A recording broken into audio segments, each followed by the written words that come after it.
Nah saat itu gue sepakat 100% sama teman gue, pun dengan kita harus lebih, bos itu harus kerja lebih keras dibandingkan anggota tim, dan itu literally terkait dengan pekerjaan-pekerjaan teknis. Saat itu kan gue belum punya pengalaman. Nah, tapi setelah gue punya pengalaman, ya gue sepakat sama pendapat itu tadi. Bukan berarti pekerjaan teknis harus lebih banyak, tapi kemampuan melihat risiko, melihat masalahnya, itu dia harus lebih baik, ya, lebih sophisticated ya dalam menjaga risiko. Dan itu effortnya akan lebih tinggi pasti dibandingkan pekerjaan teknis yang biasa dilakukan oleh anggota tim ya. Karena pressure-nya adalah menjaga risiko supaya resikonya turun, dan aspek ke klien ataupun pelanggan itu jadi memenuhi standar requirement dari perusahaan. Yang ujung-ujungnya reputasi perusahaan juga kan yang betul, karena reputasi perusahaan dijaga. Tanggung jawab dia. Iya, gitu. Oke. Jadi memang jabatan ini juga salah satu hal yang cukup penting ya untuk menjadi motivasi kita untuk membangun etos kerja yang baik. Gitu. Oke, thank you Mary insight-nya. Kemudian tadi kan terkait dengan jabatan dan jenjang karir ya. Kemudian apakah pemberian kompensasi gitu ya yang sesuai dengan beban tugasnya itu juga akan menggerakkan orang memiliki etos kerja yang terbaik? Iya, kompensasi yang diterima seseorang itu gue ngelihatnya adalah sebagai salah satu motivasi orang untuk memberikan etos kerja terbaik. Dan itu bisa dilihat gini loh, perusahaan yang baik adalah perusahaan yang bisa memberikan kompensasi yang memenuhi kriteria, bukan banyaknya tetapi memenuhi rasa keadilan gitu loh. Karena kan sebenarnya semakin profesional perusahaan semakin bisa menghitung sebenarnya. Ini kalau orang ngerjain ini maka dia dapatnya berapa gitu kan. Dan kita juga sebagai perusahaan nggak bisa loh menuntut orang harus beretos kerja begini-begini. Kalau kita aja ngasih pendapatannya nggak layak gitu loh. Seadanya. Bukan berarti ya orang yang dibayar tinggi pun akan memiliki etos kerja yang baik. Bukan berarti. Karena memang kan tadi etos kerja yang baik itu variabelnya banyak tadi di atas tadi. Tapi memberikan kompensasi yang kecil itu justru hal yang kayaknya sangat mendasar tuh. Nggak bisa kita berharap orang kerja etos kerja sebaik itu lawang kita aja ngasih basic needs-nya aja belum terpenuhi. Betul, belum terpenuhi masa lu mau nuntut itu. Jadi kita nggak punya senjata gitu loh untuk menagih etos kerja orang. Ya kan, kurang lebih kayak gitu sih. Itu jadi hal yang menurut gua requirement yang cukup dasar ya gitu untuk membentuk itu. Jadi harusnya ada titik temu lah atas ekspektasi perusahaan terkait dengan etos kerja dan juga bagaimana karyawan itu harus bisa memaksa dirinya memenuhi etos kerja. Ya, ada rasa orang udah bayar gua bagus. Iya, betul. Masa sih? Masa gini-gini aja kan? Ya, masa sih? Mungkin nggak nyampe situ deh, tapi lebih kepada ini gue dibayar bagus di sini. Malu, udahlah, gue mau melakukan yang terbaik lah gitu. Iya. Gitu. Oke. Nah, sejauh ini ada faktornya motivasi tadi ya, baik internal atau eksternal. Kemudian ada lingkungan pertemanan, ada culture, jenjang karir, kompensasi. Nah, apalagi nih selain itu, Mbak? Saya ngelihatnya adalah faktor pendidikan. Pendidikan itu bukan cuma gelar ya, karena semakin tinggi gelar seseorang belum tentu juga dia punya etos kerja yang excellent, belum tentu. Karena perlu dikombinasikan dengan nilai-nilai yang terdidik di dalam dirinya. Sekolah tinggi nggak punya tata nilai yang ditanamkan secara positif, nggak terdidik secara sosial, nggak terdidik kecerdasan empatinya, nggak terdidik kecerdasan sosialnya, nggak terdidik integritinya, ya nggak terlalu bermanfaat. Jadi cuma sekedar pajangan gelar saja, tapi menjadi orang-orang yang kurang bisa bekerja sama dengan baik, memiliki etos kerja yang baik gitu. Jadi memang harus dikombinasikan. Semakin tinggi pendidikan seorang itu sebenarnya kan diharapkan orang itu punya benchmark lebih luas, bisa ketemu banyak orang, terinspirasi banyak orang. Tapi apa artinya kalau dia sendiri aja nggak punya bekal terdidik secara sosial yang baik, empati, nilai-nilai yang tadi soft skill ya sifatnya. Gitu. Berarti di luar pendidikan yang akademis atau formal ada pendidikan karakter. Betul karakter. Yang mesti juga bisa mempengaruhi orang untuk memiliki etos kerja yang baik atau enggak. Betul sekali. Oke. Dan ini bukan berarti ya yang tingkat pendidikannya lebih tinggi itu otomatis pasti punya etos kerja yang lebih bagus. Saya sih ngeliatnya belum tentu ya. Saya ngeliatnya belum tentu. Jadi ya tadi tetap harus berangkat dari ada didikan yang sifatnya soft skill tadi gitu. Itu yang mempengaruhi juga gitu. gitu. Iya. Atau mungkin juga Mbak Eri pernah melihat, punya pengalaman juga di dunia kerja bahwa orang-orang yang kadang-kadang yang secara pendidikan lebih tinggi ngerasa lebih valuable dibanding yang lain, sehingga dia tidak bisa bekerja sama dengan tim, ngerasa bahkan harus dispesialkan. Ada juga ya. Saya pernah menemukan bahkan dia lulusan dari sekolah di luar negeri ternama gitu kan, harusnya lebih pintar dari orang kebanyakan, tapi ternyata etos kerjanya nggak bagus karena mungkin ngerasa ada tata nilai yang salah lah ya di kepalanya gitu. Keyakinan diri yang tadi seperti saya sampaikan di depan tadi, ada keyakinan atau nilai diri yang nggak pas gitu. Nah kemudian kalau kita bicara terkait dengan etos kerja nih Mbak, kira-kira apa sih urgensinya dan impactnya buat kita, apa sih pentingnya buat kita sebagai orang yang berada di dunia profesional ya? Iya. Pertama nih ya, kita tuh kalau punya etos kerja yang baik itu kita punya kemampuan untuk terbiasa menyelesaikan tanggung jawab. Jadi orang yang etos kerjanya baik itu kecenderungannya bisa mencapai goals atau tujuan atau target kerjanya gitu kan ya. Jadi gimana sih kalau lo punya kemampuan menyelesaikan tanggung jawab, itu kan lo ada satisfying ya. Contoh, kalau lagi deadline, pasti lo bikin list have to do ya. Nyadar nggak kalau nge-scratch atau nyoret satu have to do atau tasking lo yang udah beres itu ada sebuah satisfying kan.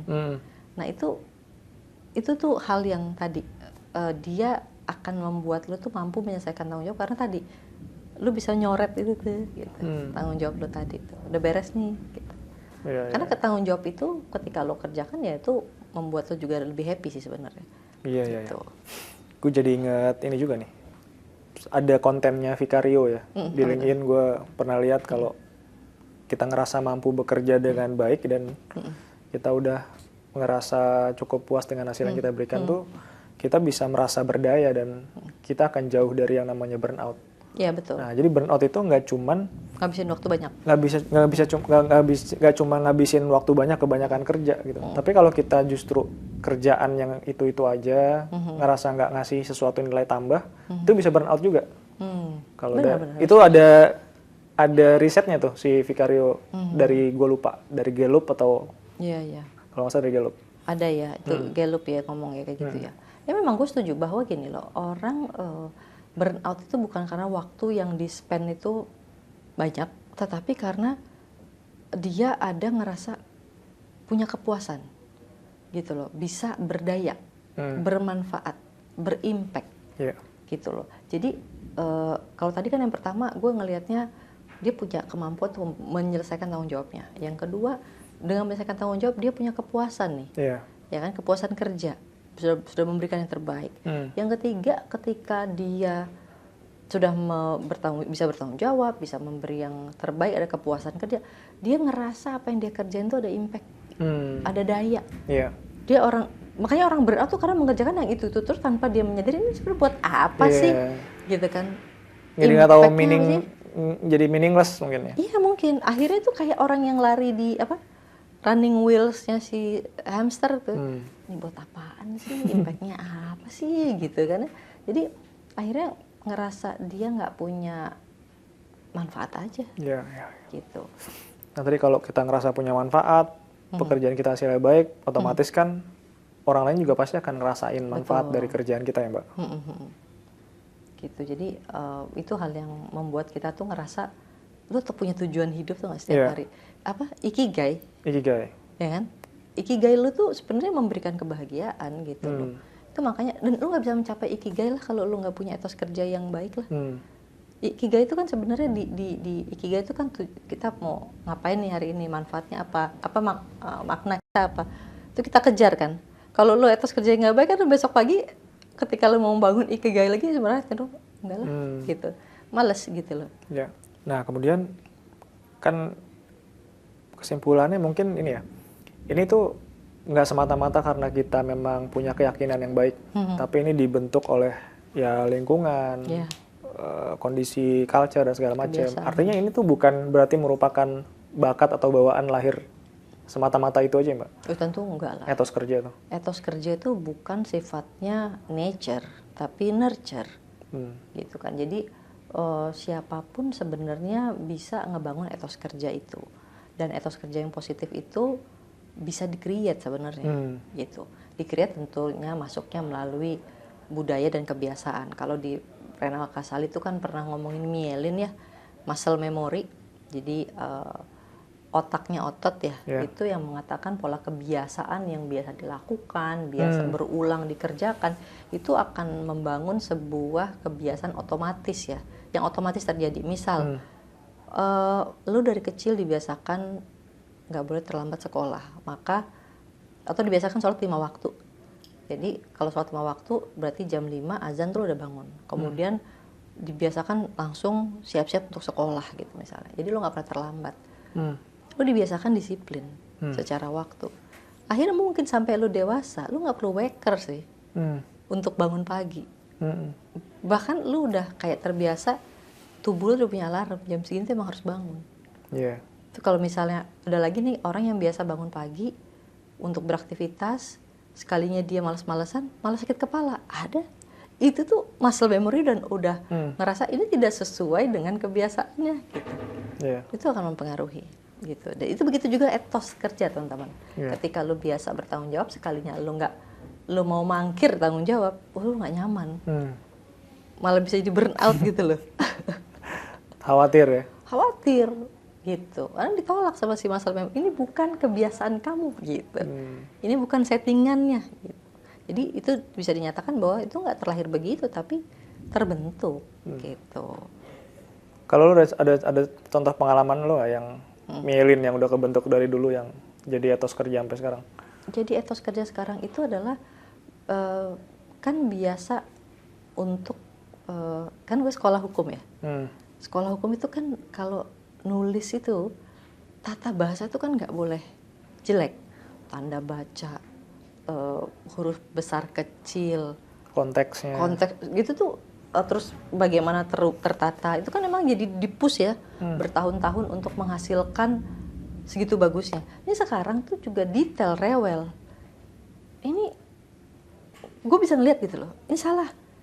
Ini mana tanda bacanya? Kok ini huruf besarnya salah gitu? Kok nggak pakai huruf besar? Gitu. Jadi cepet gitu loh. Jadi kayak terlatih. Jadi lebih tajam gitu. Gitu, dan lebih rewel, jadi terus nggak nyaman kalau nggak diperbaiki itu.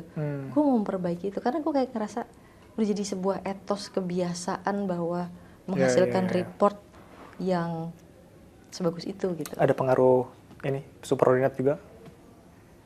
Sebelumnya? Gue lihatnya bukan superordinat, lebih kepada waktu kuliah. Proses kuliah. Proses belajar. Itu detailnya luar biasa gitu. Jadi akhirnya terbiasa sampai sekarang gitu. Itu tuh pengaruh dan kebetulan mungkin punya superordinat yang sama ya. Jadi akhirnya makin gitu loh standarnya di situ. Jadi kalau udah punya kebiasaan yang baik terkait etos kerja, harusnya di dunia kerja bisa ke bawah ya. Dipakai yang terus. Jadi dipakai terus.